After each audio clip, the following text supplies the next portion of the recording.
नमस्कार फ्रेंड्स, स्वागत है आपका अपने यूट्यूब चैनल एएस अभिषेक क्लासेस में। तो चलिए आज हम लोग जो है देखने वाले हैं, ठीक है, साइंस का सेट। क्या देखने वाले हैं? आपका रेलवे ग्रुप डी 2025 में जिस प्रकार से जनरल साइंस पूछे जा रहे हैं, आप लोग को पता होना चाहिए जनरल साइंस का टोटल 25 क्वेश्चन पूछा जाता है, ठीक है। तो जस्ट उसी प्रकार से हम लोग 25 क्वेश्चन लेके आए हैं। किसके लिए?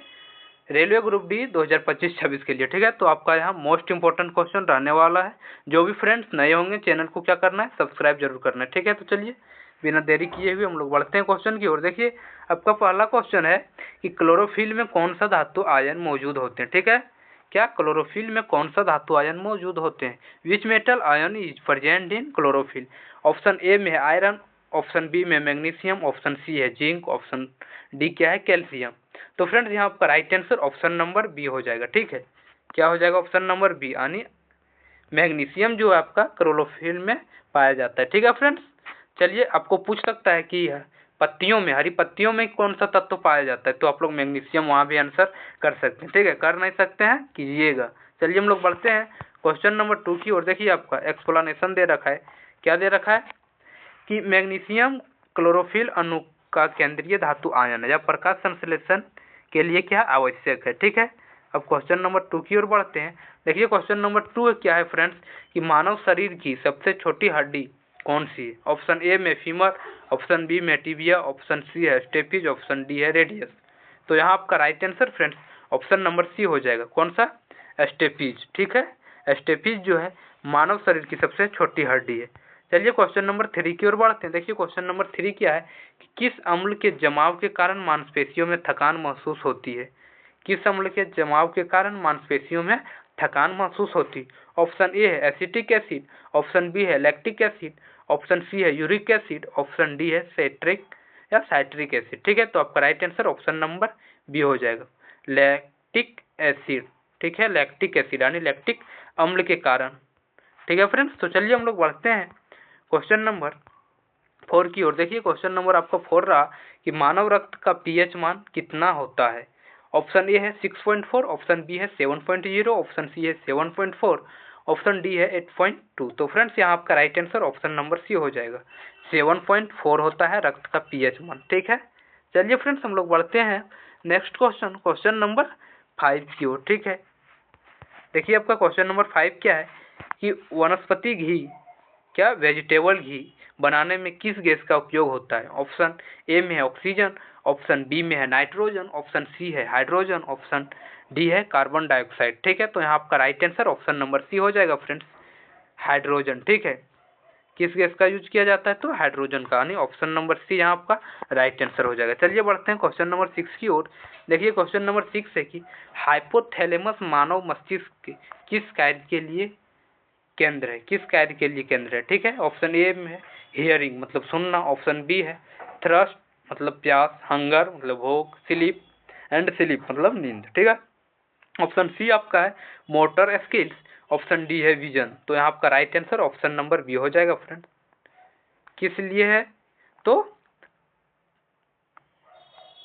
प्यास, भूख और नींद के लिए हाइपोथैलेमस मानव मस्तिष्क का कार्य करता है, ठीक है फ्रेंड्स। तो चलिए हम लोग बढ़ते हैं क्वेश्चन नंबर 7 की ओर। देखिए क्वेश्चन नंबर 7 आपका है कौन सा हार्मोन रक्त में ग्लूकोज की मात्रा को नियंत्रित करता है, ठीक है। ऑप्शन ए है थायरोक्सिन, ऑप्शन बी है एड्रेनालाइन, ऑप्शन 3 है इंसुलिन, ऑप्शन 4 है एस्ट्रोजन। तो यहाँ आपका राइट आंसर ऑप्शन नंबर 3 हो जाएगा, इंसुलिन, ठीक है फ्रेंड्स। इंसुलिन ग्लूकोज की मात्रा को क्या करता है? नियंत्रित करता है, ठीक है। चलिए हम लोग बढ़ते हैं क्वेश्चन नंबर 8 की ओर। फ्रेंड्स आपका क्वेश्चन नंबर 8 रहा डेंगू बुखार के लिए जिम्मेदार वायरस वाहक कौन सा मच्छर है? ऑप्शन ए में एनाफिलीज, ऑप्शन बी है क्यूलेक्स, ऑप्शन 3 है एडिज, ऑप्शन 4 है मनसोनिया। तो यहाँ आपका right answer option number C हो जाएगा, ठीक है। यानी 3 क्या है कि एडिज। डेंगू बुखार के लिए जिम्मेदार वायरस कौन है? एडिज, ठीक है।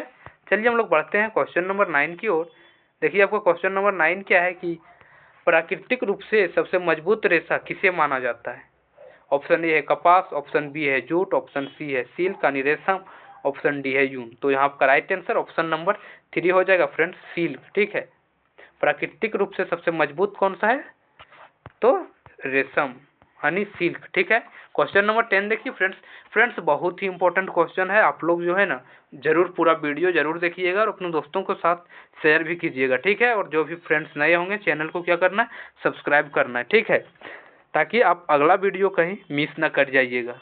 क्वेश्चन नंबर 10 देखिए क्या है। क्वेश्चन नंबर 10 है लैक्टोज को पचाने के लिए कौन सा एंजाइम आवश्यक है। लैक्टोज को पचाने के लिए कौन सा एंजाइम आवश्यक है। इंग्लिश में which enzyme is necessary to digest lactose. Option A है एमाइलेज, ऑप्शन बी है पेप्सिन, ऑप्शन सी है लैक्टेज, ऑप्शन डी है लाइपेज। तो यहाँ आपका right answer option number C हो जाएगा फ्रेंड्स, लैक्टेज। ठीक है, कौन सा है, लैक्टेज एंजाइम। चलिए हम लोग बढ़ते हैं क्वेश्चन नंबर 11 की ओर। क्वेश्चन 11 आपका है फ्रेंड्स कि किस विटामिन की कमी से स्कर्वी रोग होता है। किस विटामिन की कमी से स्कर्वी रोग होता है। तो ऑप्शन ए है विटामिन ए, ऑप्शन बी है विटामिन B1, ऑप्शन सी है विटामिन सी, ऑप्शन डी है विटामिन डी। तो यहाँ आपका right answer option number C हो जाएगा फ्रेंड्स, आपका विटामिन सी की कमी से स्कर्वी रोग होता है। ठीक है, विटामिन सी की कमी से क्या होता है, स्कर्वी रोग। फ्रेंड्स क्वेश्चन नंबर 12 देखिए क्या है। क्वेश्चन नंबर 12 है पानी के भीतर की वस्तु को देखने के लिए किस उपकरण का उपयोग किया जाता है। यानी which instrument is use to view object below the surface of water. ठीक है, ऑप्शन ए है टेलीस्कोप, ऑप्शन बी है माइक्रोस्कोप। टेलीस्कोप मतलब दूरबीन, माइक्रोस्कोप मतलब सूक्ष्मदर्शी, जैसा कि आप लोग स्क्रीन में देख रहे होंगे। पेरिस्कोप ऑप्शन डी है, ऑप्शन सी है पेरिस्कोप, ऑप्शन डी क्या है, बैरोमीटर। ठीक है, तो यहाँ आपका right answer option number C हो जाएगा फ्रेंड्स, पेरिस्कोप। ठीक है, ऑप्शन नंबर सी यहाँ आपका राइट आंसर हो जाएगा, पेरिस्कोप। ठीक है, चलिए हम लोग बढ़ते हैं क्वेश्चन नंबर 13 की ओर। देखिए क्वेश्चन नंबर 13 है सूर्य की रोशनी से हमें कौन सा विटामिन प्राप्त होता है। ऑप्शन ए है विटामिन ई, ऑप्शन बी है विटामिन के, ऑप्शन सी है विटामिन ए, ऑप्शन डी है विटामिन डी। तो आपका राइट आंसर हो जाएगा friends option number D, vitamin D है। ठीक है, सूर्य की रोशनी से हमें जो है विटामिन डी प्राप्त होता है। ठंडा में जो है फ्रेंड्स आप लोग की विटामिन डी की कमी हो जाता है। किस कारण, क्योंकि आप लोग सूर्य की किरण यानी सूर्य का जो सूर्य के प्रकाश आप लोग क्या करते हैं, कम लेते हैं। किस कारण, क्योंकि आप लोग दिन भर बिस्तर के अंदर ही रहते हैं।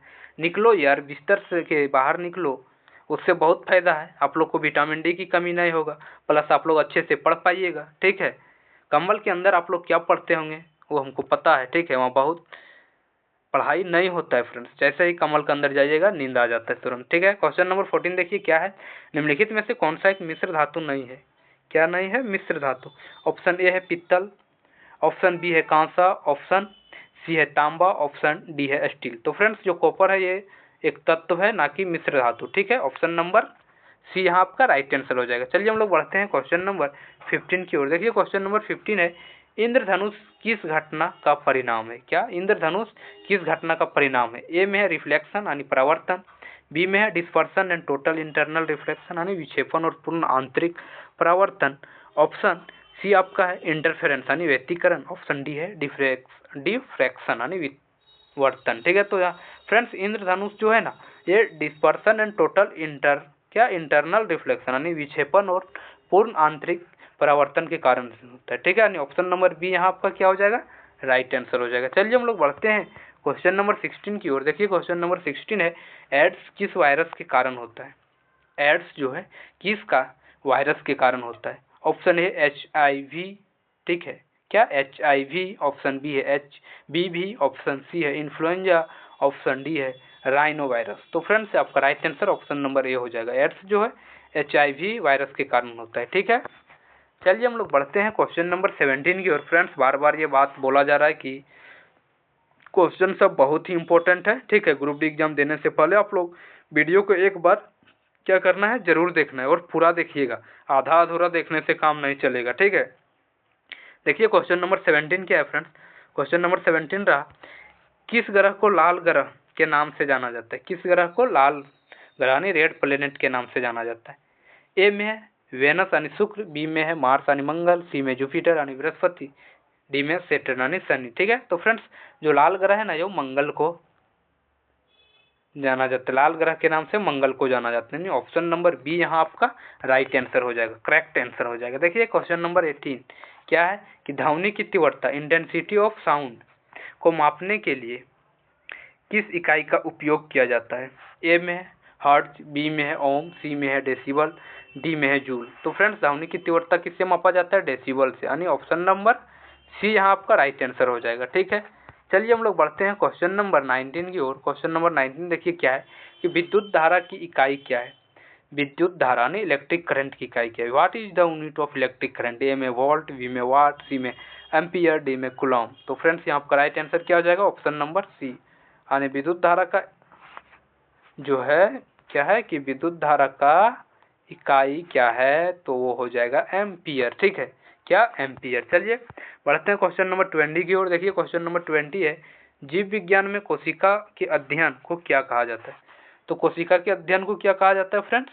ऑप्शन देखते हैं। ऑप्शन ए है हिस्टोलॉजी मतलब उत्तक विज्ञान, ऑप्शन बी है साइटोलॉजी मतलब कोशिका विज्ञान, ऑप्शन सी है माइकोलॉजी यानी कवक विज्ञान, ऑप्शन डी है इंटोमोलॉजी यानी कीट विज्ञान। तो फ्रेंड्स आपको हिंदी जैसे दिख रहा होगा कोशिका विज्ञान यानी साइटोलॉजी, तो आपका right answer option number B हो जाएगा।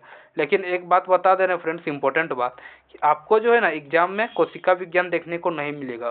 क्या देखने को मिलेगा, ऐसे देखने को मिलेगा, हिंदी रहेगा ही नहीं, इंग्लिश ही हिंदी से लिखा रहेगा। ऑप्शन ए में रहेगा हिस्टोलॉजी हिंदी से, बी में रहेगा साइटोलॉजी, सी में रहेगा माइकोलॉजी, डी में इंटोमोलॉजी। ठीक है, तो आपको याद रखना, इंग्लिश जरूरी याद रखना है। ठीक है, इंग्लिश को जरूर याद रखिएगा, यानी study of cell is called cytology. ठीक है, चलिए फ्रेंड्स हम लोग बढ़ते हैं क्वेश्चन नंबर 21 की ओर। क्वेश्चन नंबर 21 देखिए क्या है कि मानव शरीर की सबसे बड़ी ग्रंथि कौन सी है। Which is the largest gland in human body. Option A है पेनक्रियाज यानी अग्नाशय, ऑप्शन बी है थायराइड, ऑप्शन सी है लीवर यानी यकृत, ऑप्शन डी है पिट्यूटरी। तो फ्रेंड्स यहाँ आपका right answer option number C हो जाएगा। यकृत जो है ये मानव शरीर की सबसे बड़ी ग्रंथि है। ठीक है, चलिए हम लोग बढ़ते हैं अब किधर, क्वेश्चन नंबर 22 की ओर। यूट्यूब से बाहर मत जाना है फ्रेंड्स, क्योंकि टोटल क्वेश्चन हमें 25 करना है, उसके बाद ही जाइएगा। ठीक है, देखिए क्वेश्चन नंबर 22 क्या है, सापेक्षता का सिद्धांत यानी थ्योरी ऑफ रिलेटिविटी किसने दिया। Who proposed the theory of relativity. A में है आइजैक न्यूटन, बी में है गैलीलियो गैलीली, सी में है अल्बर्ट आइंस्टीन, डी में क्या है स्टीफन हॉकिंग। तो फ्रेंड्स यहाँ आपका right answer option number C हो जाएगा।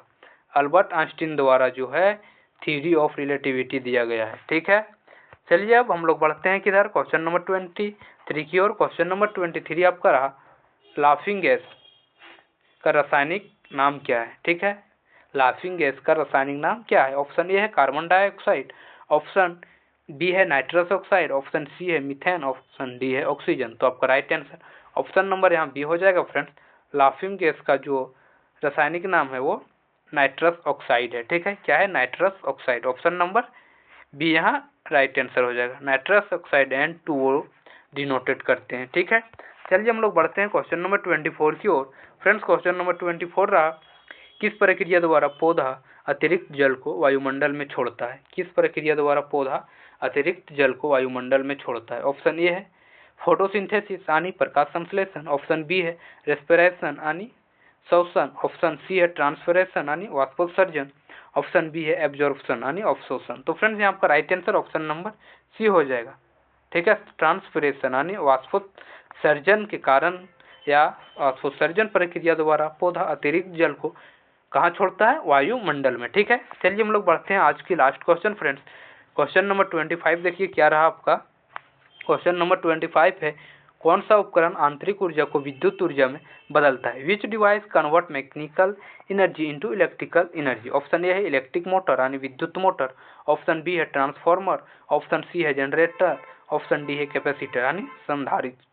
तो फ्रेंड्स जो आपका है ना आंतरिक ऊर्जा को विद्युत ऊर्जा में बदलता है वो उपकरण आपका जनरेटर है। ठीक है, यानी option number C right answer. जैसे आपके घर में फंक्शन होता होगा तो पता होना चाहिए, जब जनरेटर स्टार्ट करता है तो वो जो आंतरिक ऊर्जा है विद्युत ऊर्जा में परिवर्तित हो जाता है। ठीक है फ्रेंड्स, तो आज के लिए इतना ही फ्रेंड्स, थैंक यू, धन्यवाद। आपका नेक्स्ट वीडियो फिर आ जाएगा कल। ठीक है फ्रेंड्स, तो ये वीडियो आप लोग पूरा जरूर देख चुके होंगे और अपने फ्रेंड्स को शेयर जरूर कीजिएगा। ठीक है, ताकि वो भी वीडियो से मिस ना हो जाए। ठीक है फ्रेंड्स, तो फिर से थैंक यू, धन्यवाद।